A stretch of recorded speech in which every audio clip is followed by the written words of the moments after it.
Hey guys! So today I'm going to be doing a review of the e.l.f. mineral line brushes, and I only bought 6 of them because I didn't feel like I would use all of them. So I'm sorry that I can't be reviewing all of them, but I felt like I should at least put a review up of the ones that I do have. Now in general, I do think that e.l.f. makes really good brushes for the price that you're paying, but sometimes there are still some bad ones, and that was the case with these. So first I'm going to talk about the ones that I don't like, and then I'm going to talk about the rest of them.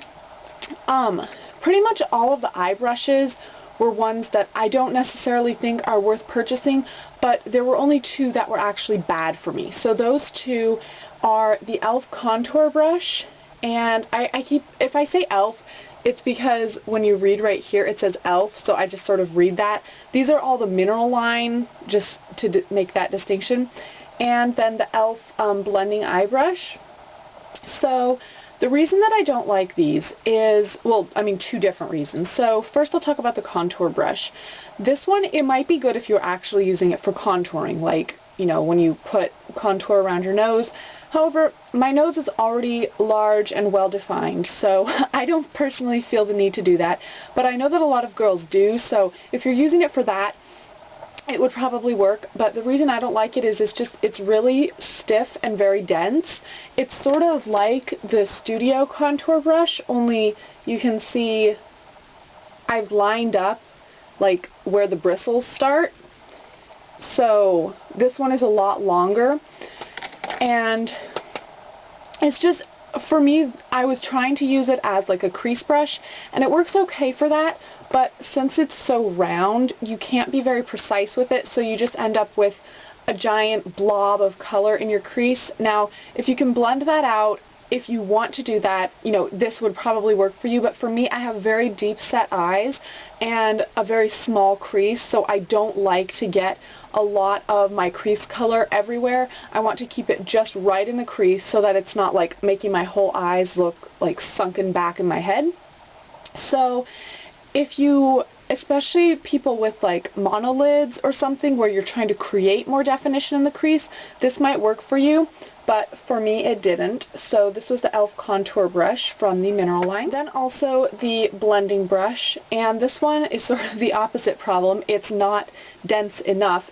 You can just see here, it's very thin and sparse and like fluffing out all over the place. My main problem with it is, again, I have very deep set eyes, and so when I'm blending in the crease, I want to be able to be very, very precise with where I'm moving the color. And this one, it doesn't do that. Like, it's just sort of, you know, even making tiny movements with my hand, I'm not sure how well you'd be able to see that, but the brush just sort of moves and flops all over the place. In addition, because it's not very dense, and because it's so long, just the blending action doesn't really go all the way to the end of the bristles. I don't feel like it doesn't blend out colors very well. It might be good if you were trying to apply like a very light shimmer under the brow bone, but I don't think that this is a good actual blending brush for, you know, blending out your eye makeup in the crease or on the lid or whatever. So again, that's what it looks like. This was the blending brush from the mineral line. Now, this is the all-over eyeshadow brush, and the reason that I don't like this is simply because it's so similar to, if I can find one, I have like 5 of them, because it's so similar to the $1 line one. Now you can see here, they are slightly different. The $1 line one is slightly bigger, and if you look from the side, it's a bit fluffier as well. Now, that means that sort of depending on what look you're going for, depending on what eyeshadow you're using, I do think that this could be a good brush. And I certainly don't regret buying it, but I just think that if I hadn't bought it, I would have been just fine with my $1 line ones. These are a lot, not necessarily softer, but more easily bendable. They're fluffier, whereas these are stiffer, and they're not hard or scratchy or anything like that, but it's just a bit stiffer, and at least with the eyeshadows that I typically use, this brush does not work as well, but I know that there are some eyeshadows, especially I think this would work well for like foiling pigments all over your lid or something like that. I think this would work very well for that, but I personally just don't get much use out of it. Now for the face brushes, I really like these. At least all of the ones that I have, I definitely think are worth buying. And keep in mind that I bought all of these when minerals were 50% off, so I only paid $2.50 for these instead of $5, but I still think that they're a very good deal, you know, no matter which price you buy them at, although I do definitely recommend, especially if you want other stuff from the mineral line or if you're going to buy all the brushes, wait until they're on sale because they do go on sale fairly regularly. So I'll start with the blush brush. This is called the angled blush brush. There isn't another one in the mineral line, but this is called the angled blush brush. And as you can see, it's just an angled blush brush. And I really like this. It's fairly dense, but depending on like how much product you work into it, you can get a lighter application or you can layer on and pack on more color. What I actually really like using it with is, I can't find it right now, but my e.l.f. golden bronzer from the studio. Actually, no, just kidding, it's right here. This is it. I'm using it for the mirror behind my camera. So yeah, I really like using it with that and just going with the lighter colors and like sweeping it on my cheekbone. I don't know if you can tell, but that's sort of the shimmer that I have on my face today.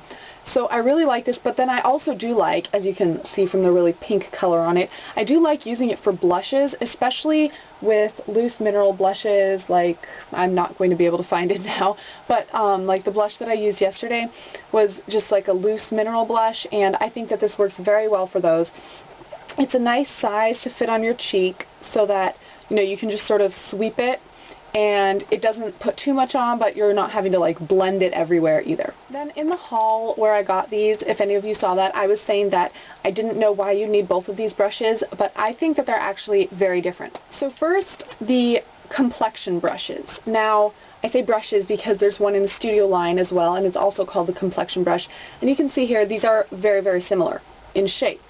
However, at least in my opinion, with the brushes that I got, and I realize that sometimes brushes can vary, so maybe these are supposed to be identical, but for me, I don't find that these are identical.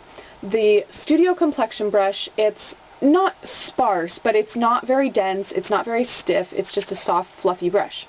I used to use this for applying like the Complexion Perfection or my Physicians Formula green powder, stuff that you want a light dusting of. However, with this one, the mineral line one is far more dense. It's still soft and fluffy, but it's way denser, and I use this, as you can probably tell from the color, for putting on my sort of setting powder. I use the Physicians Formula, just, you know, their various like translucent or light colored tan powders. So I use this for that, and I think that this works really well because previously I had used this Studio powder brush, and it's the flat top brush. I just feel like for the look that I like, this packs on too much powder and makes me look cakey if I use it over liquid foundation, whereas this one, I can just sort of blend it into the foundation and it sets it without just like layering another layer of cakiness on top. Again, at least from what I've found, the powder brush, which is the larger one, is more similar and I use for the same thing as the e.l.f. complexion brush. It's a lot more loosely packed and less dense than the complexion brush, the mineral complexion brush. Sorry, this is getting confusing, but it's a lot less densely packed. I don't know. It's always hard to demonstrate the density or denseness of brushes on camera, but this one you can probably see from the sides, it's like fanning out a lot more. It's just a lot fluffier. So again, I use this one, the powder brush, for sweeping on like a mineral veil or the green powder or complexion perfection or something like that where you don't want to just pack it on. I definitely really like these. I like I said, all of the face brushes. I would recommend all three of the face brushes that I mentioned here. Now, just some overall information about these. These are all made to be like eco-friendly. So the handle is made from bamboo, which, as I also mentioned in the haul, is like a grass rather than a tree, so it can grow and be replenished a lot more quickly than trees. And this part right here is like recycled metal, so, you know, reusing stuff. And then the bristles are Taklon, which I believe are also in the Studio line, and I'm not sure what they use in the Dollar line, but I didn't think they used animal hairs in any of their brushes, but maybe they do. But, you know, Taklon, so no animal products are being used here.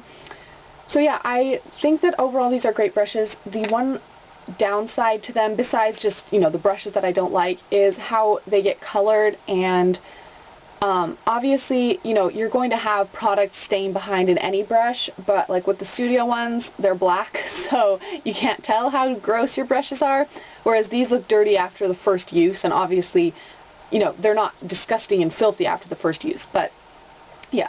So just sort of, you know, a little appearance thing.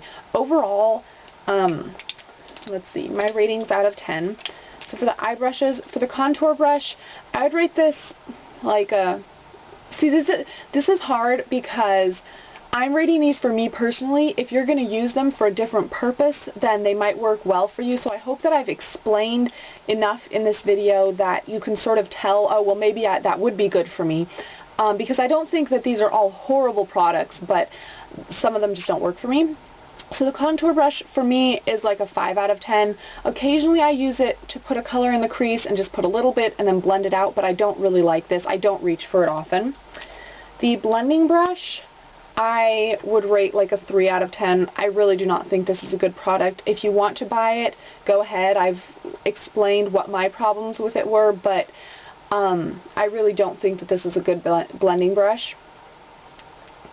And the Oliver eyeshadow brush, just as a product by itself, I would rate it a 7 out of 10. It's just sort of your average eyeshadow brush, but for me, again, I don't reach for it as much because I like my $1 line ones better.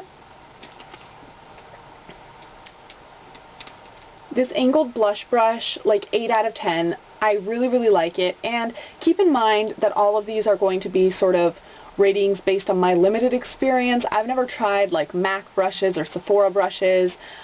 I don't really use the higher end stuff, so this is just sort of my experience out of like lower end brushes, but I definitely think this is a good brush.